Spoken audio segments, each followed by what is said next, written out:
And I'm driving to my route, and on the way to my route, there's an area called the produce area. It's down in the strip. Well, all these guys are down there. They're unloading boxcars of fruit, and man, I mean, the action is going on. So I said, let me try this spot. So I turned the bell on, and boom, boom, boom. Man, within 5 minutes, I had people around me that they wanted to know what kind of truck this was. See, this was a new time. It was a new era. It was an era for home delivery of soft ice cream.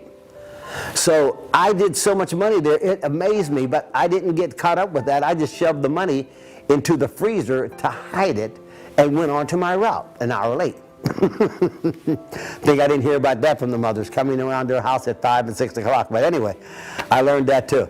So I went on the route and I did the route, and I came to the nursing home and I did the nursing home, and I'm counting my money. I'm counting my money. I had to turn all the fluorescent light off and leave just the outside fluorescent lights on. I don't want to really see how much money I have. So I'm counting the money and say, good Lord, this is much. I broke a record. This is what we did yesterday.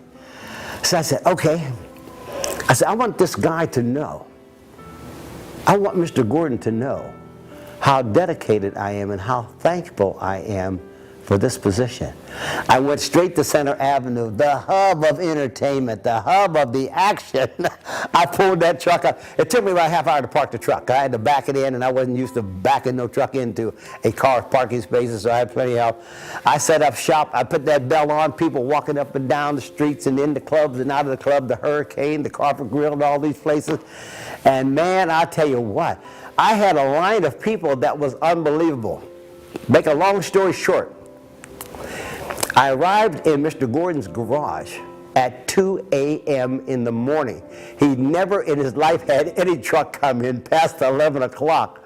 Now, so he's there steaming a little bit. He's cool, but he's steaming. He's saying, hey, I was about to call. I thought maybe my truck was stolen. I don't think he wanted to say stolen, but he said, you really had me worried. I was really concerned, you know. And we didn't have cell phones back then to call in and say, hey, George, I'll be in an hour late. I'm making a killing up here.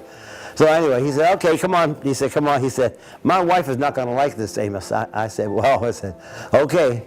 Okay, so I said, I can't say that I'm sorry because let's count the money and see what happens with the money.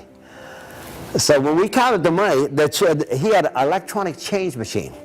And you take all your change and you dump it in a machine and separate the quarters, the dimes, the nickels, the pennies, and all that stuff. And here comes the bills. I'm counting out the bills, and I'm counting out the bills, and I'm counting out the bills, and I'm counting out the bills. He said, how much do you have there? I said, about $500. He said, what? I said, yeah, about $500. He said, that is unbelievable. He said, are you sure you didn't make a mistake? I said, here. I put it over to his side. You count this. You tell me how much is there. $510. Never, never, never, never had there been any ice cream truck ever make $500 in one day. It was phenomenal. It broke a record. He said, between you and I, Amos, listen, I don't care what my wife says anymore. I just don't care. He said, let me know what time you want to come in. I'll be here to meet you. I just don't want to hang around the garage. He said, if you feel you're coming in at 2, here's my personal home number. Call me, let me know, and I'll come in to meet you. So anyway, that was the beginning of my career, and boy, what a career. You know, we started with one truck, and then there were, it was just fantastic. And the next part of this, I'll tell you the continuation of that story, okay? You have to come back. See you in a minute.